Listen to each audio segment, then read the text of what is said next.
Tämän päivän suunnitelmat on vähän vielä auki. Lähdetäänkö Viitasaaren suuntaan? Meillä olisi tuollainen itätuuli käsittääkseni. Kevyt tosin semmoinen, mutta sen turvin päästäisiin Viitasaarelle aika kätevästi. Tai sitten lähdetään sinne Konneveden suuntaan. Eli vastatuulee. Ja siellä nyt oletettavasti sulun jälkeen viimeistään tarvii taas mastojumppaa tehdä, että päästään yhden sillan ali.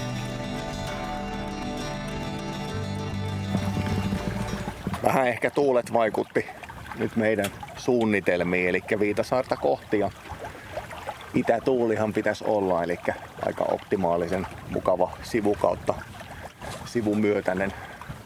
Tässä kivasti lillutaan 3 solmua vauhtia, jota kohta päästään tonne Kokonselälle kääntymään, niin sitten ollaan sillä isoimmalla selällä, mitä Keiteleeltä löytyy.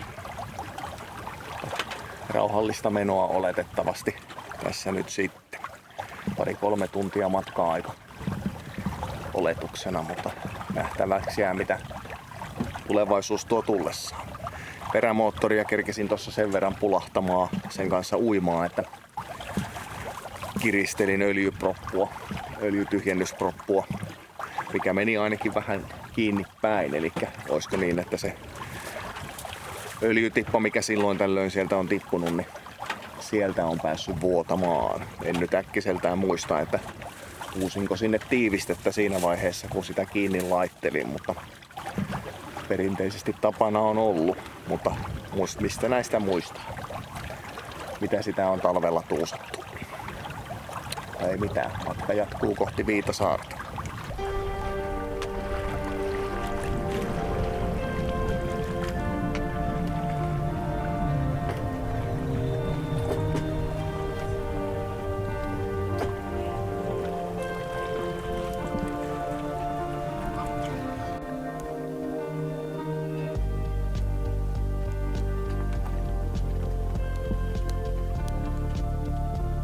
Heikompi olisi jo murtunut täällä Viitasaarella ABC-burgerille, mutta onneksi meillä on paremmat eväät tässä omassa rillissä. Possupihviä, makkaraa ja niitä Lidlin, mitä ne valmissämpylöitä ne sitten mahtaa ollakaan.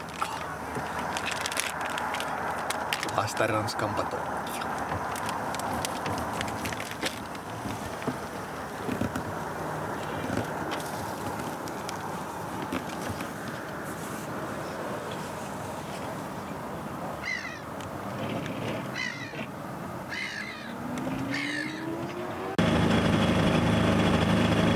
Viitasaari jäi taakse. ABC Viitasaaren vierassatamassa oltiin. Saatiin siinä kakkahommat tehtyä ja vesihommat ja vähän täydennettyä ruokavarastoa. Eli lisää jäätelöä. Nyt on pakastin tupaten täynnä. Ehkä sillä pärjätään nyt loppureissu. Ja nyt suunnataan sinne Konnevedelle sitten. Eli 14 mailia on siihen Viukariin. Ja siitä samanmoinen on sinne kanavalle, Neiturikanavalle. Ja katsotaan mihinkä asti tänään päästään, kuskin päästään Neiturikanavalle asti, mutta jos ei muuta, niin ollaan sitten vaikka Viukarissa yöllä. Tai tietysti itse tykkäisin ehkä enemmän olla ankkurissa, mutta katsotaan mitä tuleva tuo. Tässä nyt moottoroidaan toi Kirkkosaaren päätyy, kun vastatuuli tässä välissä. Ja sitten katsellaan päästäänkö purjeilla eteenpäin. Yes.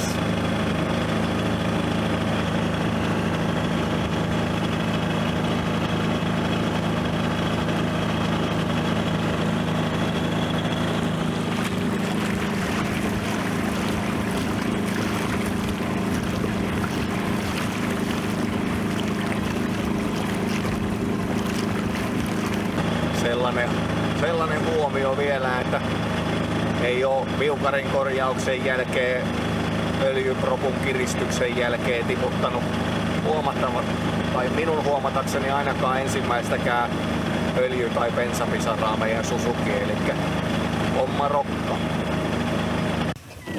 Jaha, kamera yllätti grillaaja.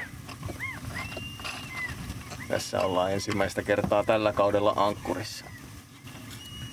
Mikähän tämä nyt oli? Souvanlahtiko tämä nyt sitten oli? Vai? Suovanlahti. No niin.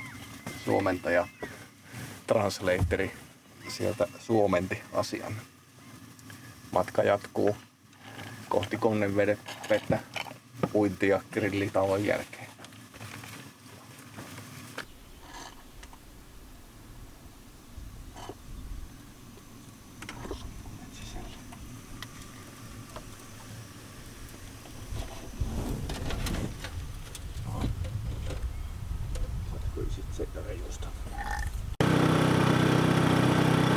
Joo, vastatuulta perkele.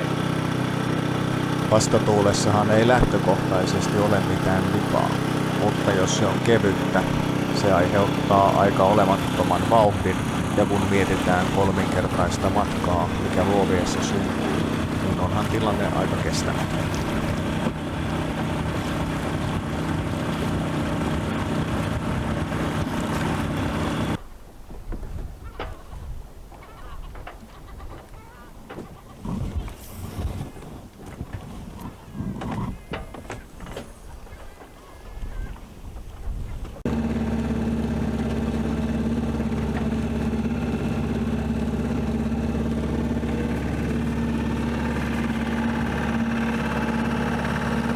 Tästä näin vaan. Helppo juttu.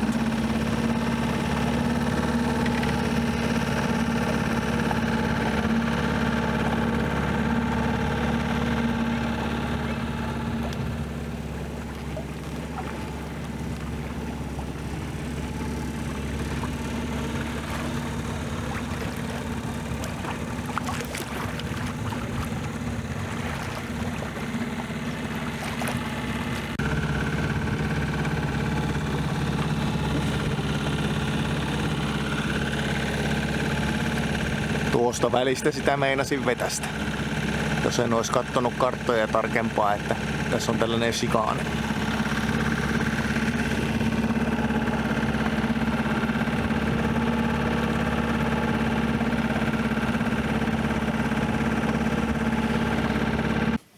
No niin, Heiturikanavan edustalle päädyttiin ja saaren nimihän oli Vihtasaaren edustalle ankkuriin. Tässähän sitä on hyvä miehen ja perheineen lepäillä ja grillailla. Ukko saa kalastella ja paneelit täyttyy. Paneelit kun akut täyttyy.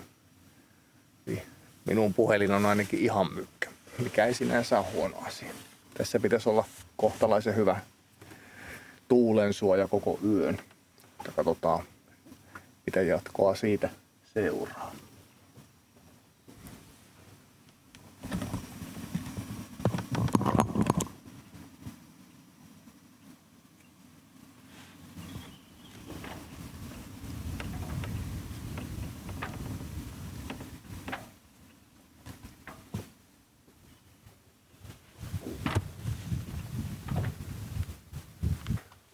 Yö on nukuttu, mutta vainoharhainen kivistö tietysti pomppi vähän väliä kattelemassa, vaikka olemattomat tuulet pikkasen heilutteli venettä. Eli vene on suurin piirtein pysynyt samalla hollilla ihan koko ajan. Mutta eihän sitä nyt ankkurissa ilman vainoharhaisuutta voi nukkua, mutta ehkä siihen vielä jossain vaiheessa oppii. Mutta tästä ja matka jatkuu kohti Neiturin kanavaa ja siinä on mastojumppaa, kaato ja sitten mennään moottorilla jonkun matkaa. Sieltä löytyy, olikohan sen Kivisalmen silta sitten vielä kanavan jälkeen, mistä meidän pitää mennä masto alhaalla ylös. Ja siellä jossain voidaan sitten masto nostaa takaisin ylös.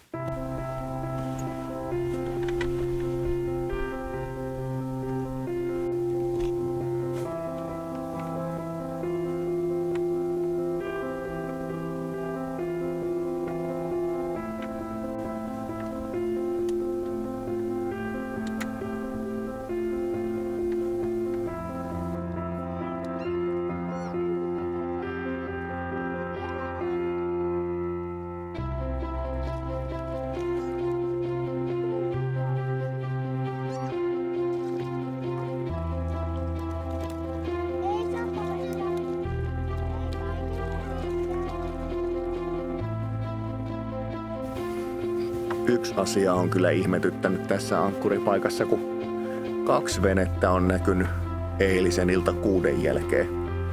Että ei ihan mahdoton trafiikki kyllä täällä ole, mutta toki onhan se keskiviikko juhannuksen jälkeinen, eli ei nyt välttämättä kaikilla vielä ole alkanut loma, tai joillain se voi olla jo lusittu. Mennään tässä viimeistä viikkoa itselläkin, mutta ihmeellisen vähän on veneliikennettä täällä.